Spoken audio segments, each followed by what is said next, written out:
The Pulse of Neopa is an interview program made to highlight the many unique and creative men and women in our community. Each episode will feature the movers and shakers who make up Canton, Ohio, business owners, artists, musicians, DJs, craftsmen, writers, poets, and other creative individuals.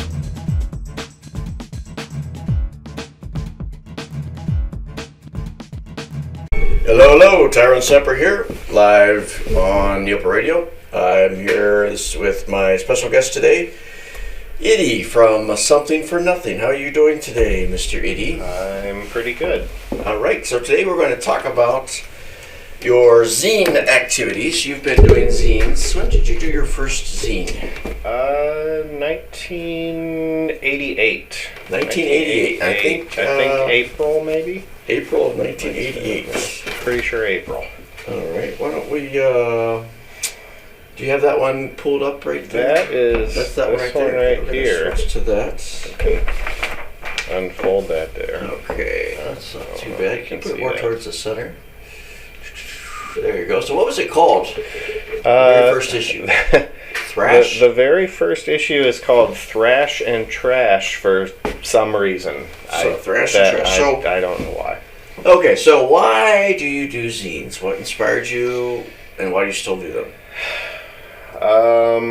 So what initially inspired me to? Anything, yeah.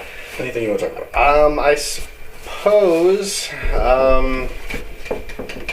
initially I was kind of getting into punk at that time, and weirdly I was also, so my family was Roman Catholic. Oh, and somehow my brother had kind of fallen into more of like a born-again Christian evangelical sort of thing. Okay. And so I was kind of interested in that. So I was also kind of into like Christian rock at the time.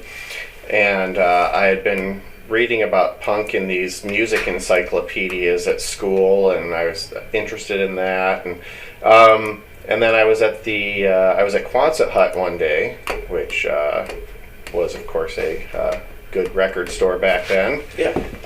And head shop as well. But and I was there with my brother, one of my other brothers, and when we were leaving, I came across an issue of the Nonconformists. The Nonconformists. And that was at the Quonset Hut. That was at Quonset Hut on Cleveland Avenue. Cleveland Avenue. Now it's on the little shelf right by when you go back up the stairs. There was like a ledge there that had a bulletin board. And did you know John Oliver III? No. He worked there. Did you? Oh, did he work there? At one point. I don't know if you ever No. seen your zine or anything. Okay. No, I didn't know him. But so I read The Nonconformist, which was kind of a punky Christian flyer zine, and from there I got in touch with Key Records. Remember Jeannie Bond at Key Records? Right. And I think I ordered some stuff from her pretty early on, and had seen, I don't know if it was from her or from the Nonconformist that I found out about Gee Whiz. Did you ever see that one? They were from Fort Wayne. It was also a one-sheet flyer zine with like a collage format like that. So the first two zines I had seen were the Nonconformist and Gee Whiz, which were both in that style, which is pretty much why I basically copied that style when I started my zine, because that's about all I knew. So some of your first articles, I mean, you were just kind of sort of inspired by Something for Nothing. By the Nonconformist. Yes. Did you ever go to, you got a thing on here for Franklin Station. Did you go to those? I never went there, no. Why did you have it on there? About it. I think I probably just copied that out of the Nonconformist and put it there so other people would know about it. But no, I was only, 14 when that issue came out. Oh, 14, wow. Okay. Yeah, so I didn't drive yet, so I wasn't going much of anywhere. Do you have any aside editorials from the on this library. first issue? I don't even remember. There's some little rants of some sort. Are there music reviews probably on there? That's you got like it. Man at the World on here. Yeah, there's not a whole lot. Not a whole lot in there. Yeah, not a lot. And it's an empty page. Which might be for the best. Okay, so you got inspired to do zines, so what was number 2 look like? Number 2 is this one. It's similar. It's still one-sided, but I guess I realized Thrash and Trash was a stupid name, and I changed it to ROM, or Renewal of Mind, right here. There we go. Yeah. Okay. Renewal of Mind. Which was taken from the same Bible verse that the Nonconformists took their name from. Okay. So that was number 2. That was number 2. It's similar looking, but I think it has a little more stuff in it. So that was what? Do you have a date on there? Still mostly music reviews. I don't think there's a date on it, but I would imagine that would have been probably within a month or 2 of the first one. It says issue 2. Does it have? Make some copies. Okay. Oh, okay. And it says it's probably June or something, maybe May. Of what? 1988. 88. Yeah. Okay, that's been a long time. Okay, this one you have a little bit more development. A little more things going on here. Yeah. And you're not online now, are you? Or you have a website or anything? No. Okay, we'll try to find it online later. Because that's no fun. Now, what's this? What's this tape here you got? What's New Generation? Oh, the tape, New Generation. That was from Key Records. Jeannie Bond. She used to make these like pseudo radio shows on cassette. Oh, okay. That had a bunch of different bands and stuff, which I think I probably discovered quite a bit from those. Oh, you got Johnny Quest. Also known as the Crazed Bunnies. The Crazed Bunnies, that's right. Mm-hmm. So this was 88, you said. Mm-hmm. Yeah, not sure on the month, but I would say June. Coolers, yeah. You got the Coolers. You just gave away. I just recently gave away a bunch of those. Didn't you? Yeah, I had more copies of those that I got from Jeannie some years ago. Still trying to unload. You still got some? I still have some. Yeah. Okay. Well, she probably does too. Let's see here, folks. If you send me an email at tyronesemper@gmail.com, we'll send you a free copy of this. Where's that on here? I just saw it. Of the Coolers? It's right over there. We're going to send you a free copy of this little album if you email me, tyronesemper@gmail.com. This is actually a printed little... It's a flexi disc. Flexi disc. Okay. Flexi disc. We just played it though, didn't it? It still works? I didn't check any of them to play them, but I assume they still... You didn't play it at that thing? I didn't play it at the final night, no. Why was that? I don't know. I think I had other stuff I wanted to play. Okay, so you're based out of Massillon, and you've been doing this since '88. So that was number 2. That was number 2. Okay, so let's go to number 3. I think number 3 is sitting in a box over here. I'm pretty sure number 4. I'm pretty sure this one is 4 or 5. I don't see a number on it. But it's the same basic kind of layout, but it's getting a little more crammed with stuff. As you can probably see. And... Yeah, okay, so a little more development there. And this one has stuff on the other side, Oh, okay, the first 2 had nothing, so that was a big deal. Yeah. That's a lot more work, huh? Well, I guess it must have been twice as much. So you're still 14, you're still young? Yeah, because this would have been within a few months of the first one. Did you get any feedback on any of these issues when you first put them out? I think... I also dropped some off at Quonset Hut, and probably mostly, though, I would have been sending them out to other people that made zines. At that point? Yeah. Oh, you already made contact? Okay. Yeah, because I can see right in this one right here, there's 2 Ultras 87, which was Jay Hall. I don't know if you ever read any of his zines. He would just do one a year, and it was always changing names. I see. Well, I was in touch with the Nonconformist and Gee Whiz and Key Records, and I don't remember who else exactly at this time, but maybe a couple other people. The band The Lead from Miami, because I remember they sent me this tape for free to review it. The Pass Behind.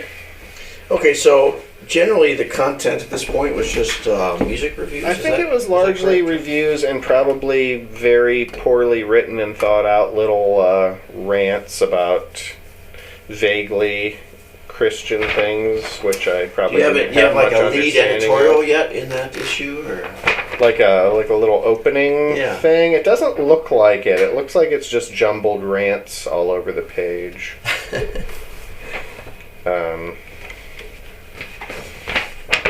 But yeah, it was pretty unfocused, it seems like, but it was still fun, and I was meeting lots of people.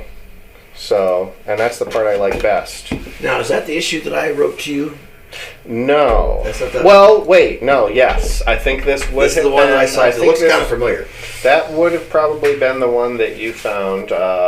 So I think at Quonset Hut or maybe Berean. No, I saw the Berean bookstore. That's correct. Okay.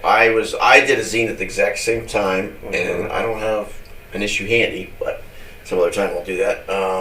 And I came across his. I'd already come across the Nonconformist because I was pushing my zine out of Berean.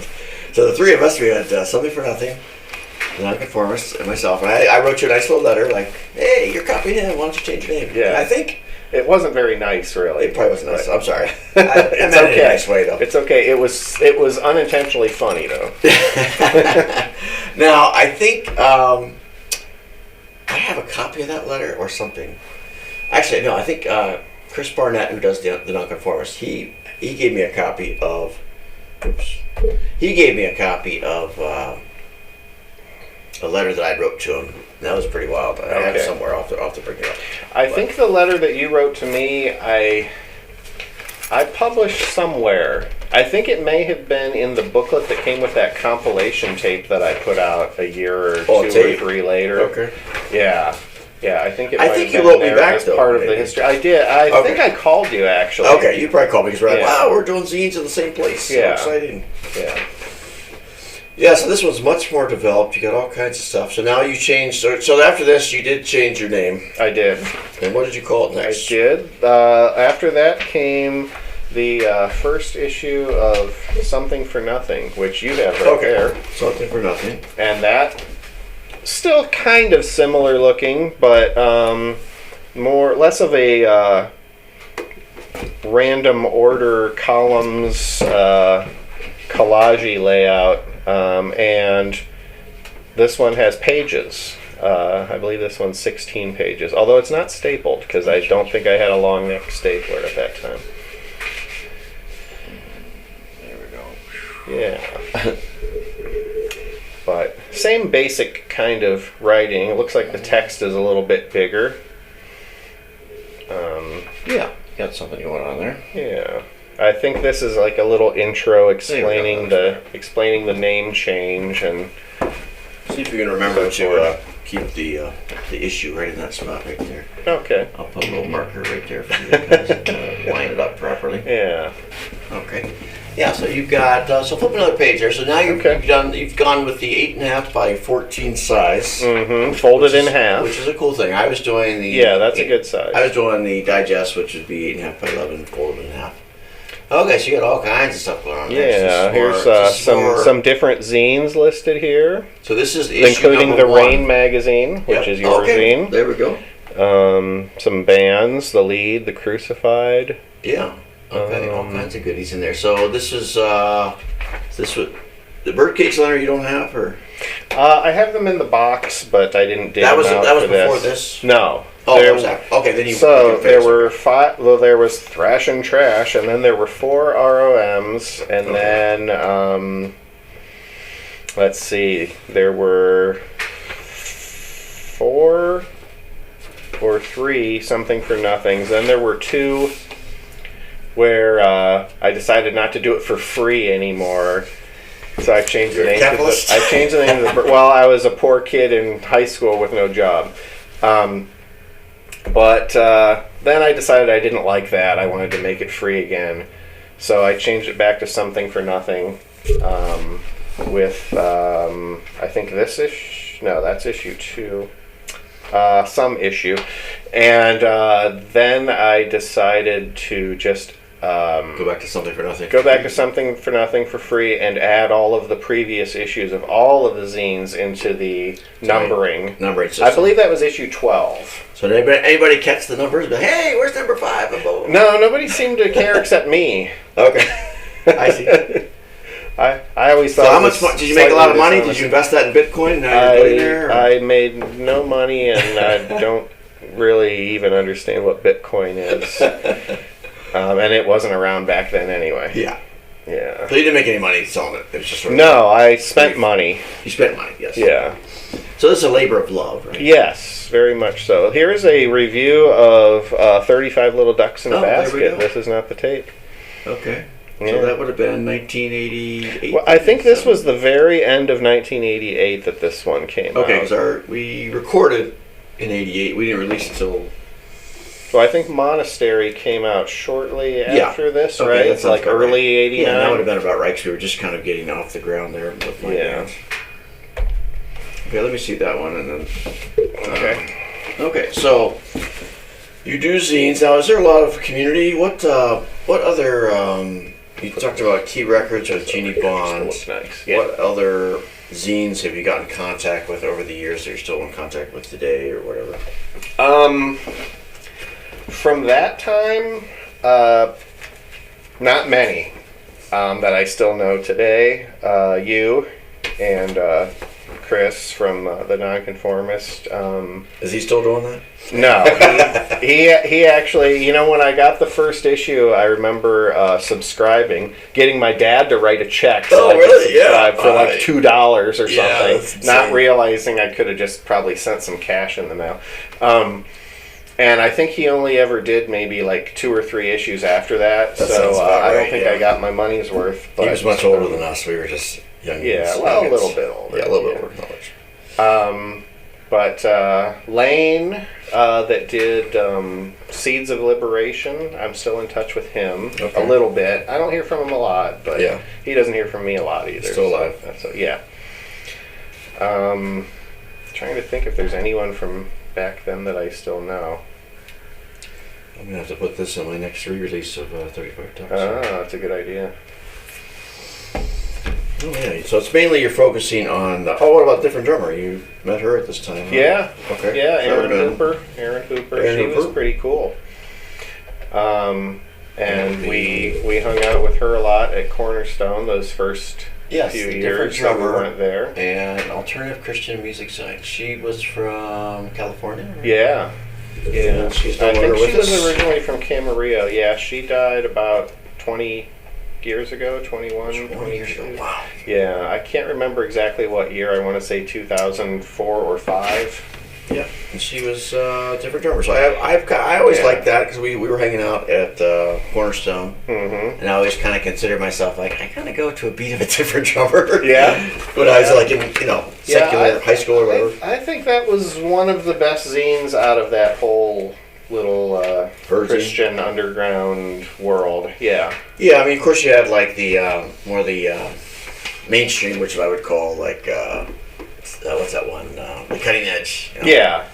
And of course, I mean, to me, I was inspired by The Activists, which is Chris Jambar. And which I think I was probably in touch with Chris by that point. I don't have any of his paintings. I should put one up here somewhere. But yeah, I met Chris Jambar. Actually, I met Terry. Okay, Terry McCabe must have. He was at the. Terry, did you go to the Steve Taylor show? No. Okay. I think your brother was there. I remember talking to him about it. He may have been. I got an activist there, and then I think I met Terry there or something. Or through that activist, I contacted him, and that's when we did it. Okay. We got our first gig, and then we made contact with Chris shortly thereafter that. But yeah, I did find a whole box of zines. I'll have to go through them some other time, do another episode just on those particular ones. That would be fun. Yeah. So, okay, so you've got... So now, where are you mailing these out to with issue 1? How many are you mailing out, do you remember? Not a lot, for sure. Handful? I don't remember exactly. I think it may have been maybe 30 or 40 or something. Not very many. I think the earlier issues that were just one sheet, there might have actually been more copies of those than that one, since it had more pages So, because I still didn't have any more money to make copies, so I think there were fewer of that one. How'd you make money? I don't remember. I don't remember either how I made money. You know, somehow you had it. I think I might have been saving some of my lunch money from school. Oh, like just not eating lunch, so you can afford saving up some zines. money to make Hardcore. zines. Yeah. Okay, so you got all kinds of goodies now. You do have some letters in this issue. You got Dear Billy from Jeannie. She says, thanks for the new ROM, the best yet. Also, thanks for your order. I hope you enjoy. I like the review of Ojo's new one. What's that, Ojo? Oh, that's Ojo Taylor from Undercover. He had a solo album that was largely keyboard oriented. I'll have to check that one out. I agree with your review of the leads, The Past Behind. Okay, so you got like a whole little. So it's the Christian underground zine subculture, which the mainstream would have been CCM magazine. I guess. And then sort of the Rolling Stone would have been like Cornerstone magazine, right? That's probably equivalent, yeah. Because they were Japuza and stuff like that. Yeah. So, okay. So you got some poems in here in this one. Okay. Who's Gary? You still talk to him? Or no? Who is he? Gary. Gary. Just Gary, no last name? Yeah, I'm not Thought sure. by Gary. And you got one here by I think that my French teacher told us a funny. He was speaking of teen ease. He said, when you ask someone if they have eaten yet, you just say jeet jet. Jeet jet. Jeet jet? Jeet jet. That sounds boy, you took French? That's a high quality poem. You took French? I took French for 1 year and I did not do very well at it. I had been thinking for a long time that I got an F, but I saw a report card when we were rooting through stuff at my parents' house after they had died, and it turns out I got like a D, so I guess I did pass. Wow, this is starting to bring back some memories here. You've got Aaron Peacechild. Oh yeah, you remember that one? Actually, Scotty Joel Cooper. Well, now he's changed his name. It's something Irish. He's in there too. Scatty Bjord or something like that. I'm not sure how to pronounce it exactly. Really, is it in this issue? But he's that's the guy that did the Aaron Peacechild tape. Oh, okay. I've actually been in touch with him again for the last few years. Somehow I found him on like YouTube. I think he had made a comment on something, but he publishes books now. He writes a lot of, I think mostly fictional things. Now, did you staple these, or is this just... No. It was before you could afford to staple? I think it was before I had a long neck stapler, so I definitely couldn't staple that far into the paper. Yeah. I think you've reviewed some of the same things that I do. But I would imagine. I don't think I did U2 War, but I see that in here. Mm-hmm. Yeah, I think some of those things were actually older, but I just reviewed them anyway because I liked them. When you got to them, yeah. So do you still have these recordings? I don't have Aaron Peacechild for sure. Aaron Peacechild. But I wish I did. I'm not sure what happened to that tape. I think... And that was on the Jeannie Bond's key? Yeah, she had... Now, is she still doing anything with... I think she has a website where you can still order some of the old stuff, but I don't think she's put anything out new. I know I'm friends with her on Facebook, but... okay. Okay, that's very exciting. So this took a lot of work. As you can see, this is all typewritten, so you typed everything out and then did little writings, and you just typed it on a typewriter? Mm-hmm. You know how to type professionally? Not the proper way, but over the years I've kind of developed my own understanding of typing, I guess. So I probably can't type as fast as people that know how to do it properly, but I can type fairly fast. I see. Okay, so let's go on now. So that was issue 1. You did the Birdcage letter. So now let's go to another issue of Something for Nothing. Well, when you go back to that. Here's the second issue of Something for Nothing. Okay. I can show that because, as I was telling you before we started, you actually copied this one for me. I copied that one for you at some location unknown. Yeah. Yeah. And I think it even says on here that, see, it says... Right here, this issue of Something for Nothing was printed for almost nothing by a red cup of tea. which is you. Yeah, that's right. That was my a red cup of tea. That And was there's my stage name. and there's an ad here for Cornerstone Festival. I guess this is probably '89. 89. That's before we even went there, though. I think that's the first year that we went. Oh, okay. That's because we would have met Aaron that year, right? Yeah. That sounds about right. Yeah, the Crucified, LSU, the Altar Boys, Mad at the World, who they played were that. changing their sound at that time from their synthy-based thing to more of like a Danzig kind of hard rock sound, which that's I right. wasn't too fond I didn't like of. that. Yeah, they were totally changing those. Yeah. That's right. Yeah. Let me see that issue there. So that's issue 2. That's issue 2. So why don't you put up another one on the little camera there? Well, should we jump ahead here to? We will in a second. I can show you issue 21. We'll go to that. Maybe one we'll next. talk Take about all the that. ones underneath there, though. Okay. So we have a full focus, so it's not too complicated. Okay. I want You know- to talk about this one first. you know, like Okay, the so collage. underground stuff. Is this something you wrote? You made right here, where it says underground? Did I write that by hand? Yeah. That looked kind of familiar. But Yeah. maybe. Yeah, that's just a listing of other Okay, Mark zines, Hodges. I believe. Have you heard from him? The Mark Obligated? Hodges? No, not in ages. I remember him. Now there was a Mark Hodges that I met. And I was like, "Are you the one?" Same. And he's like, "No." But No, yeah. I thought I'm that sure was there kind are of more of interesting. them. There probably are, Tom. Let's see. We got "Happy to Be Annihilated." Who was that? Tony Hendry. Tony Hendry. He Yep. was from Canada. You ever heard from him? Haven't heard from him in a long time I either. can't remember what that looks like, but it sounds familiar. It was a one sheet. Sometimes it was, a flat. Sometimes it would be folded in half. there we go. Jason, the Burning Bush. The Burning Bush, Jason Bauman. Bauman. Yeah. Have you ever heard from him? I haven't, but I think I lost touch with him pretty early on. Yeah, Because he sounds familiar, but his zine, he gave it to some other guy who took it in more of a metal direction, and I think that only lasted a few issues. And then Jason had a band, which I don't remember the name. I don't think I ever heard them, but yeah, I think I fell out of touch with him by like the early 90s. so this is issue 2. But he was nice. I met him at Cornerstone before. Okay. I just vaguely, I know the name. I can't think of what Yeah, the issue was I like. think he was the same age as me. Okay. Then you got Angels Express. I don't think I ever heard of that one. Oh, they had a lot of good drawings in that one, I remember. Then you got Different Drummer, info and reviews of best Christian metal, punk, hardcore, and new music. $1.50 for sample. They're all about the money. Compared to us, we're just like, help us. She was also a college student, so she didn't have She much was older than money us? either. Okay. She was a little bit older. Yeah, not a plus lot. I remember when I first met her. She's like, "Oh yeah, I make $10 an hour." Like, what? Because it was California. Oh, California, yeah. the minimum wage was $8 an hour. Yeah, and here we it were was like probably like $5.60 $3.35. or something. Yeah, it was like $3.35 or something like that. It's crazy. Okay, so we got Aaron Hooper. Yes. Very cool. Who, when she got married, she was Aaron Bacon. Okay. Yeah. Seeds of Liberation. Mm-hmm.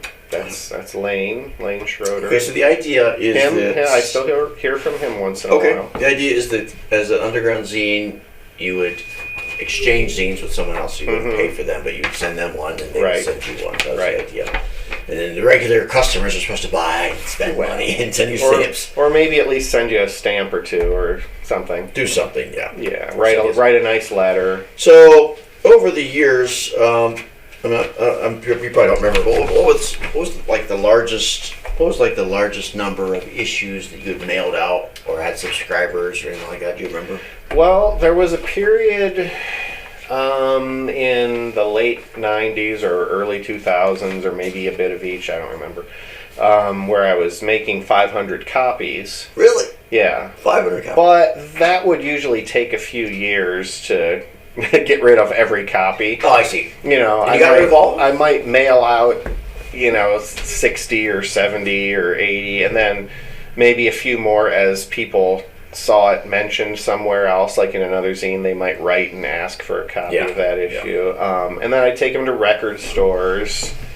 So you had 500 copies back then. 500, Wow. yeah. Big time. That was what? I think I usually got rid of like the majority Do you of remember them what issue early that on. was? Maybe you could bring it up. Yeah, that was probably in the 50s issues. So Yeah. now we have. So this actually has a review of my band, which is 35 Little Ducks in a Basket. So this was the one. Okay, so you reviewed it in the last issue. This is not the tape, and this has got my band. And then 35 Little Ducks in a Basket. You got a review, and you've also got. Who's that? That's the Warning. The Warning. And then was, has No Laughing Matter there, which I listened to them about 10 years ago, and their stuff actually still sounds pretty good. Yeah, and that was. They were really unique. What was the bass player's name? Rod. Blaze, he was from here, right? And then he moved. He moved back here. I think he was here as a Oh, little kid. Oh, that's right. He was from here originally. And then he moved out there. Yeah, that's right. To, It was actually. was it Arizona? Yeah. And then funny he story. moved back He took me. We went camping at his family's. We stayed at his family's cabin or something down in southern Ohio.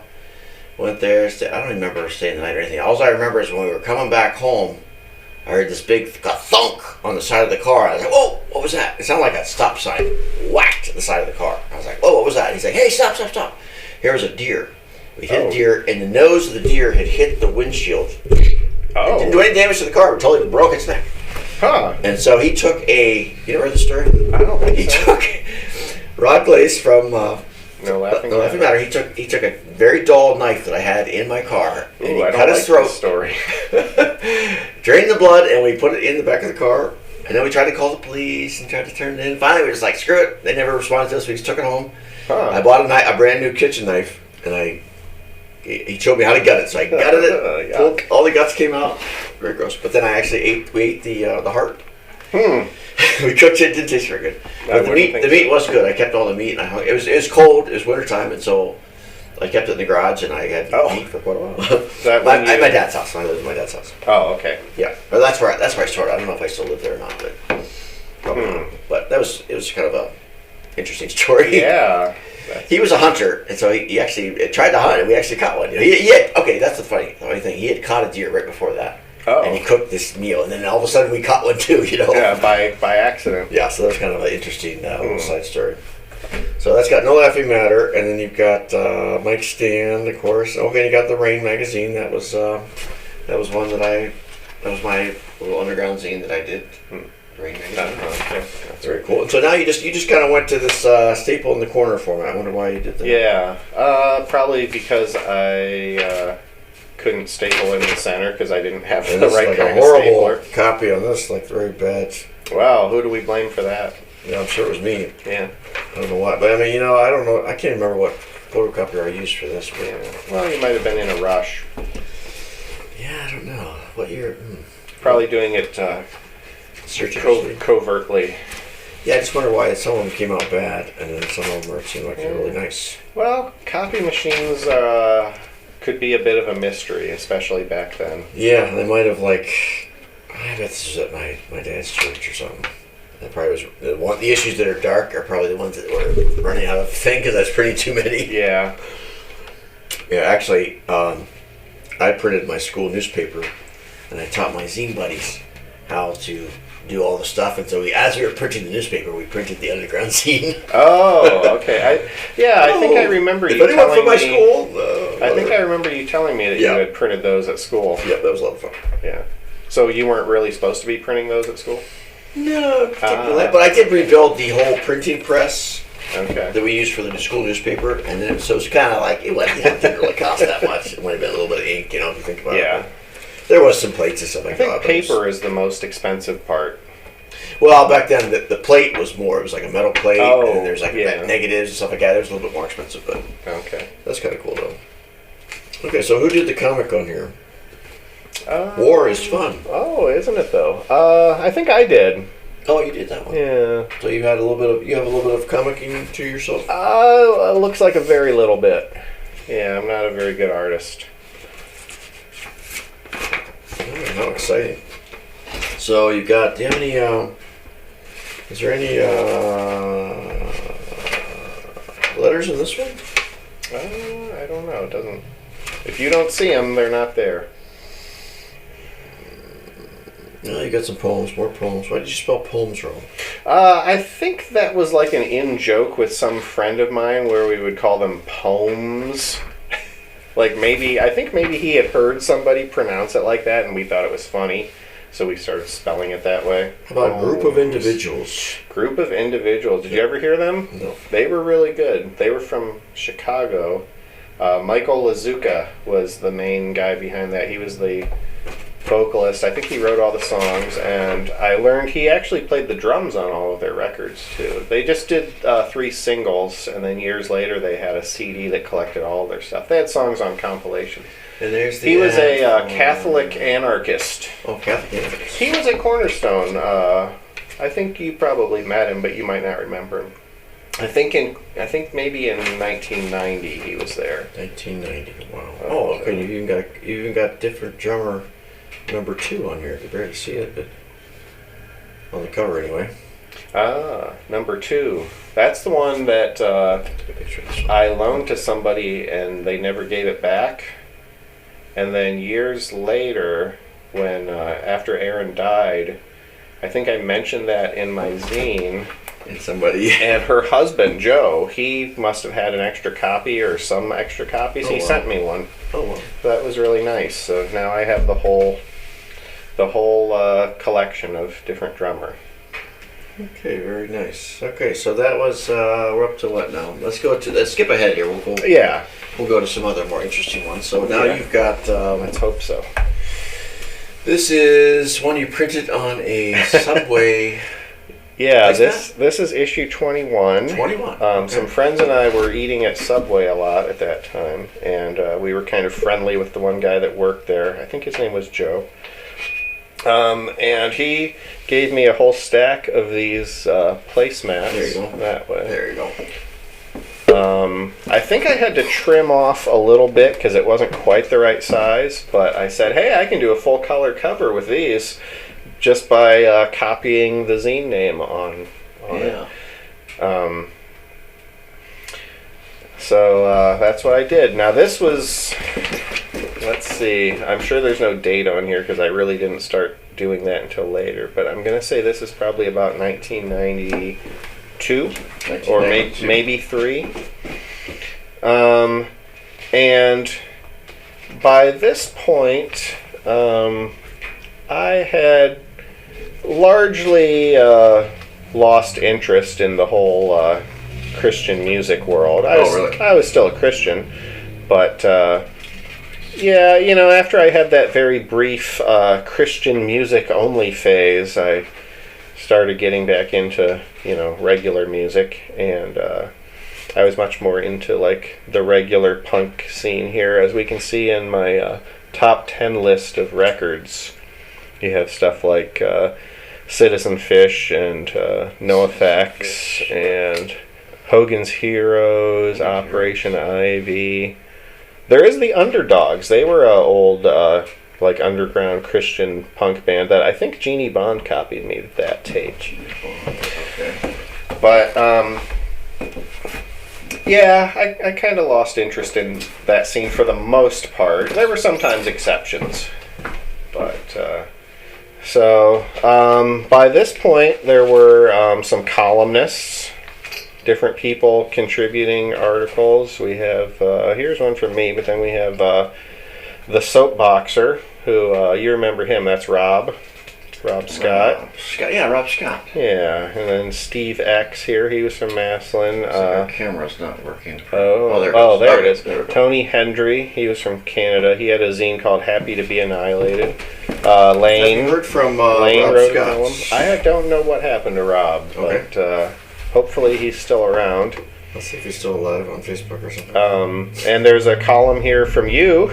Oh, that was when you first started doing the columns. Yeah, I think I had maybe started them an issue or two before this, but this one had a better cover to pull out and show everyone. Yeah. So where'd you copy this one at? This was copied at Kinko's. This was shortly after I got out of school. Actually, right around when I got my job at the car wash, so that would have been early '92. That's when Kinko's finally came to Canton. And so you've been cranking them out then. If you had this issue 21. This is 21. So you're a little bit more excited. And Kinko's at that time, they had a deal where if it was after 11 p.m., I think, copies were only 2.5 cents. Oh, I see. So you were doing that. Yeah. So I You're would the go budget there nerd. late at night and make my copies, and they were pretty cheap and they were pretty decent quality.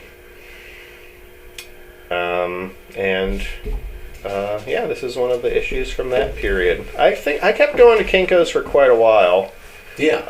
It's like your favorite store, right? Yeah. Okay, so that's my Yeah. column there. We were talking about. And, I'll have to reread that and see what that was about. I don't remember it. Yeah. It's funny how you don't remember stuff. and Yeah, all of a this sudden one it'll come back. I believe is about attending a graduation for someone in your family, if I remember right. Oh, was it a graduation or was it a wedding? I think it's a graduation. Huh. I'll have to take a look at that one. Interesting. Mm. So issue 21. So you've done. So you just jumped to issue 12.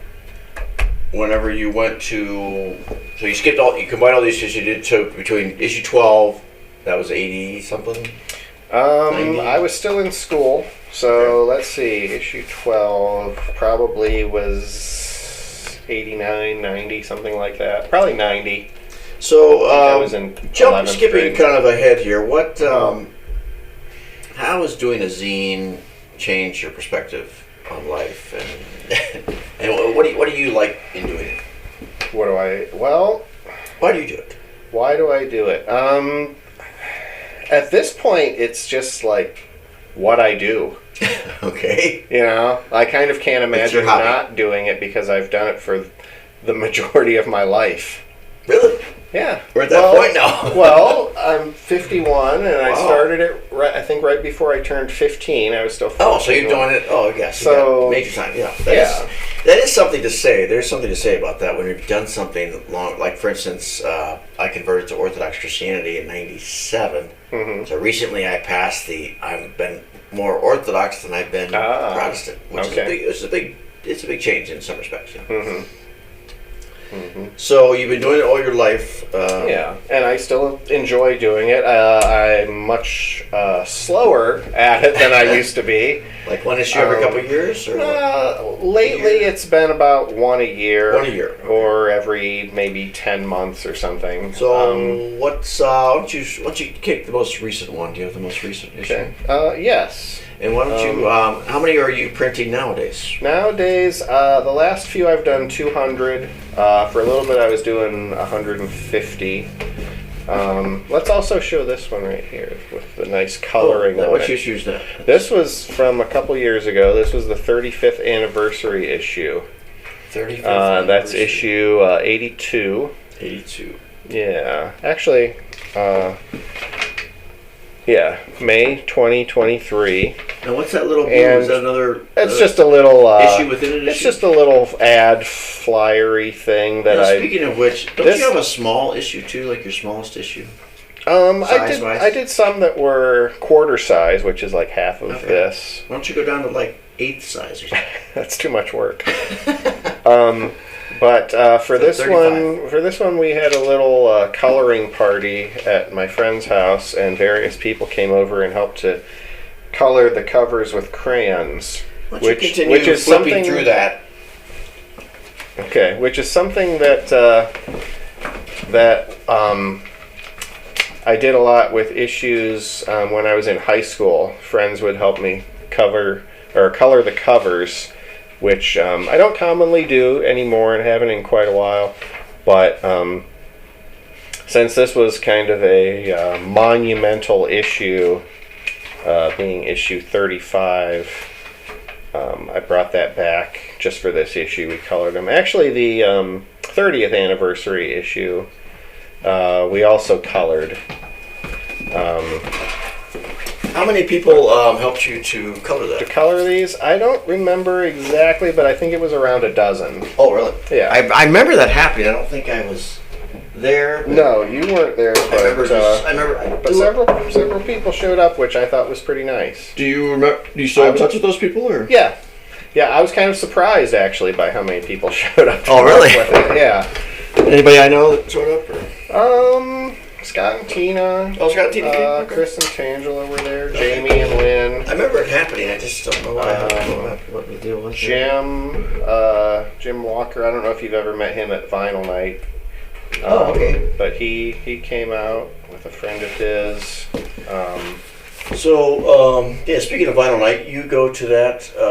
That's at the Massillon Library. Yes. And so, tell us a little bit about Vinyl Night while we're on the subject here. It's just an event that the library holds where it's the Massillon Public Library. Where we this is what play records for one another. What day of the month, year, whatever? It's there are 2 of them each month. There's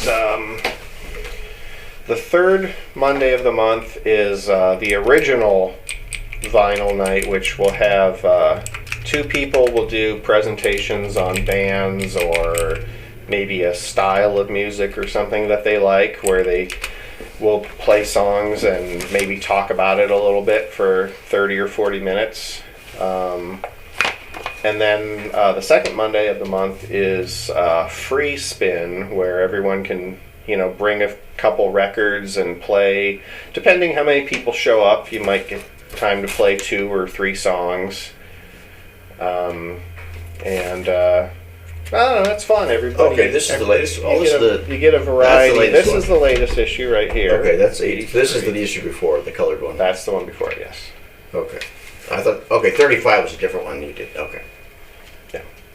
Did you show issue 35 too? 35? That was the colored one, wasn't it, or no? No. You called this one 35 for some reason. Oh.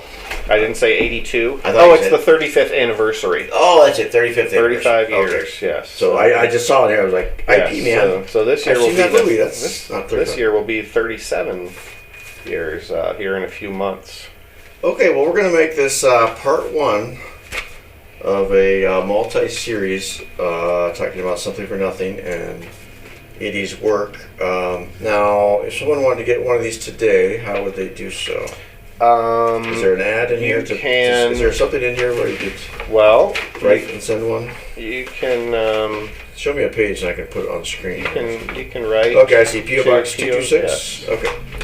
Okay, so what you gotta do, folks, is you write to what's that here?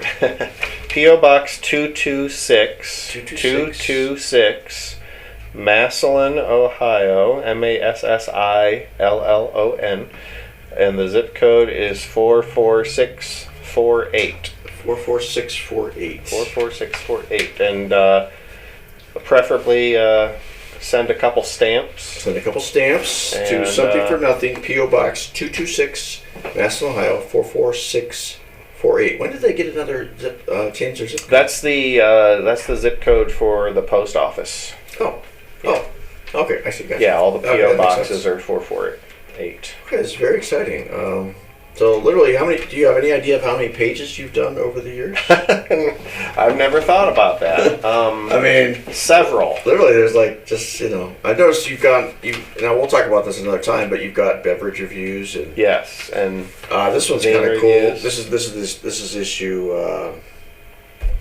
issue 81. You've got the checks of people when they first subscribed to your. No, those are checks that I had my parents write. To subscribe and buy stuff. Yeah, when I ordered some tapes and records and things. So I found those in my parents' house when we were going through their stuff. Yeah, and I was like, these are kind of interesting. Yeah, there's a check there to you. Cool.